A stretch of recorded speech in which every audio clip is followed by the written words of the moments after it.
I got to Paris September 15th. That's when I arrived here. And my third week here, I got to go to the Louvre Friday morning. And when I tell you, it was just me and that artwork all by myself, all to myself. And it was just the best day ever. I just really got to absorb that museum. I know for an absolute fact that would have never happened if I didn't come to France during a global pandemic.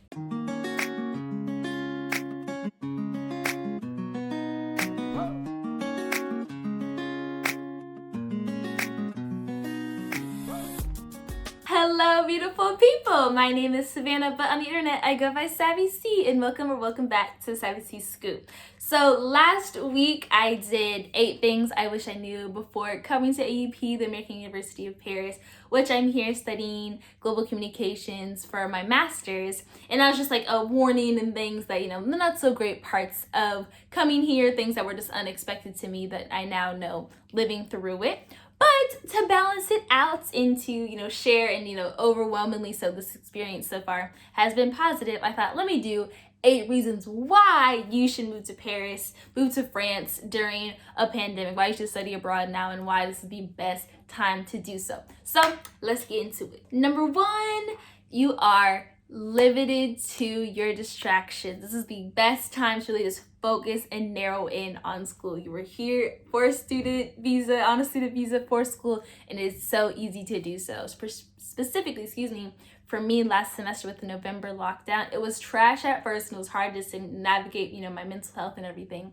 But after I got a schedule down, was able to crank things out, I was able to just sit and focus on school and really just crank things out like in the morning by like mid-afternoon, so I can have the rest of the day to myself, which I know for a fact if things were fully open, I wouldn't be able to just sit down and focus. So this is the best time to really just be here as a student, absorb your studies and focus and just get those good grades now. While things, outside you can't really do that much, but you can get your education and focus in and read and study up. So when outside's open, you got a little degree to it. You can celebrate. Hello. Number 2, you can save tons of money. Your budget is very small. You do not have to spend. You can stack up your paper while you're studying abroad. So, here in France, in Paris, bars, restaurants, museums. Well, museums are free to students. Cinemas, I'm trying to think of what else. Like just any form of fun is closed. Malls larger than 20,000 square meters are closed. So just a lot of things that clubs, I think I'm not sure I said that, are all closed, right? So things that you would regularly go, maybe on a weekly basis, bi-weekly basis, at least once a month, would just hit up and go, maybe take advantage of, now we take advantage of going to restaurants, right? That's like a luxury now of seeing in person, are now closed. So you can save a ton of money though. And there is, Uber Eats, Deliveroo, Just Eat, all this stuff like that, delivery services. But, you can save so much money by just staying home, focusing on stuff, going outside more, okay, outside's free, you can go outside, hang out with friends, do, things on a cheaper, smaller scale, and just help save up money so when outside does open up, you have an abundance of funds. Number 3, and on the same lines along of saving funds and, underspending, rent in Paris, specifically when I speak to Paris, I've only lived here, is significantly cheaper because you are, for the first time, have this unprecedented power of you need me before more than I need you type thing. These tenants, these landlords are out here just scrambling, looking for people because, they're just used to that income coming in month after month. And so now, people being students have, this unprecedented power to negotiate and to leverage and to lower rents for something that could be in the 8th or in the 2nd or in this very or the 16th, in a really nice area that would typically be 1,300 euros plus can now be under 1,100 euros, 1,000, even maybe even 900 euros, and I would never heard of if it wasn't for a global health crisis. So you can really finesse and get your rent because they're scrambling looking for students to have their place be filled, and to rent. Number 4, with you, being here for school, being able to go outside now, we do have curfew here, but it's no longer a lockdown fully. You can really explore and get comfortable with the area you're living in with little to no tourists. Again, for me, living in Paris, I live fairly close to Chocada Road, to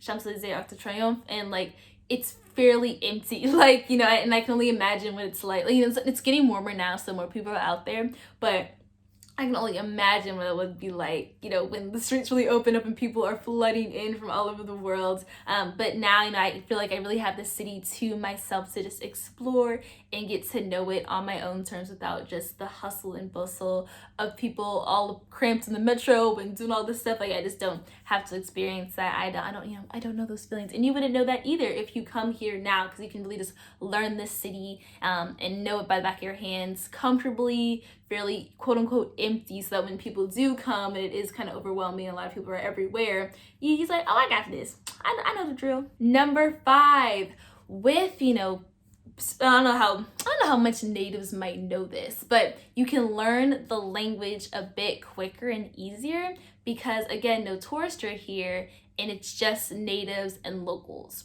So I say that to say, like, or I was saying earlier, kind of cut my own stuff off. I don't know how much locals do or don't know that Americans, particular, who aren't, you know, tourists, and then I think various places in the EU as well aren't allowed to come in and out of France. Like, there's one of like 4 or 5 reasons you can come into France. You have to be, you know, a student, a spouse, essential worker, and like a few other criteria, right? But overwhelming majority of Americans can't enter. People, you know, who aren't French can't enter, don't have French nationality, can't enter the country. So with that, there is, again, just the locals, the natives. It's a more just like laid back, chill vibe here in the city.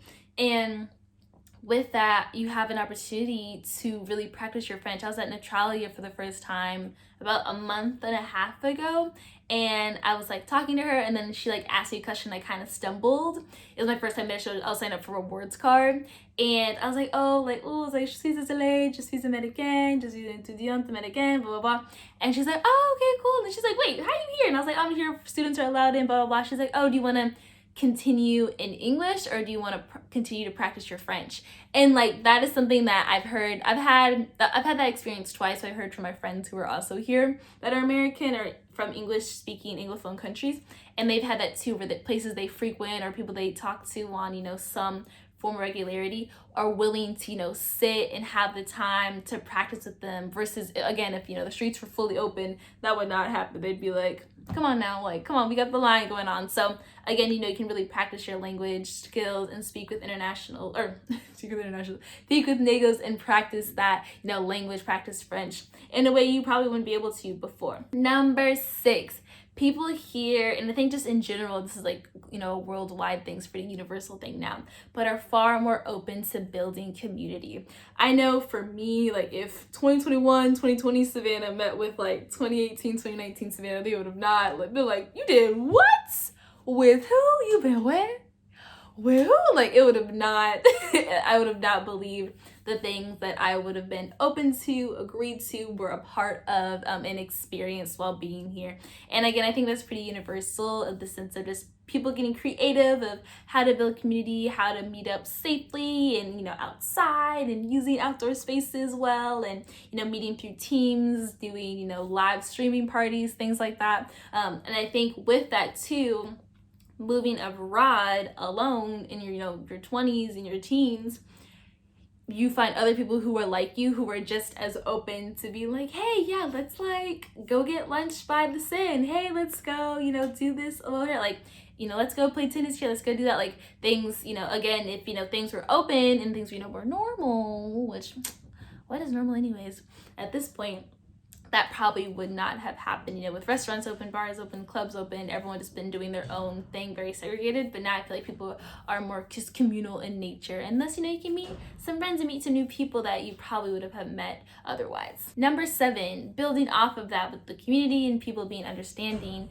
you have, I think, again, another advantage and unprecedented both attention and just great empathy / understanding from professors, from your teachers here. I know for me at AUP, Not that I don't think maybe under regular conditions or regular times they would have not been as understanding or lenient, but I definitely have seen a significant difference from like undergrads to now, and the pandemic has a huge role to play in that, of just professors being willing and flexible to work with you in class. You'll always like I had a professor last semester who would always like open class and ask about how everyone's just doing, like just mental health check-ins and just things like that I think again wouldn't happen in a pandemic, but they're really willing to work with you and understand all that we're going, against, and all that, is happening to us regardless of, the state of the world, good, bad, or ugly. So again, just professors are more willing and open and ever to help you and,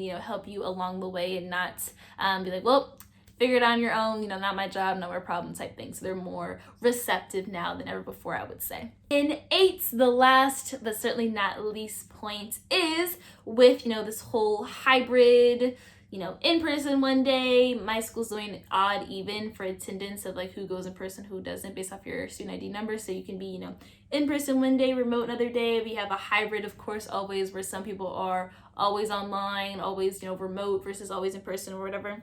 With that, this in between work from home, just work from home, remote culture we're in now, it is really easy and super possible and doable to have an internship to work and, again, get to bed while in school like it wasn't before. I haven't myself experienced it, but I know several people, and I think I might be in the future working while going in school. And so people have full-time internships, full-time jobs, where they are still able to work, a full out work week while still being in school because of remote learning. Because, for my school, again, AUP, we have our lectures are recorded now. You can, again, be remote and have like one screen for work, one screen for school, and do it both at the same time. Have flexibility to be within your home, to just overhear school while you're making dinner or lunch or whatever in the background. And again, that flexibility and that capability to do so would be, not existent if you had to physically go to school and be tied down to Paris. I know some people who go to AUP but like are living in other parts of the world right now to take advantage of like the visas that are of access to young people who are studying. So again, you can really be flexible and, again, do things that wouldn't be able and particularly accessible to you otherwise. So that is a huge perk, and I say definitely take advantage of it. That's all I got for you guys today. Thank you so much for watching. Be sure to like and subscribe for more, and just comment below your thoughts on this. If you've experienced it yourself, maybe you're in school right now during a pandemic, how you've been coping, some mechanisms, some strategies, send them my way. Please put me on some game. I can always get better. As always, I am sending my love. So wherever you are in the world where you're watching this, and if you're watching this and you're looking for a sign, consider this your sign. I say go for it. Apply to Paris, apply to your study abroad program in France, make that leap, take that jump, book that one way flight here. It is life-changing. You will not regret it. I promise. Pinky promise. And I will see you guys in the next one. Bye.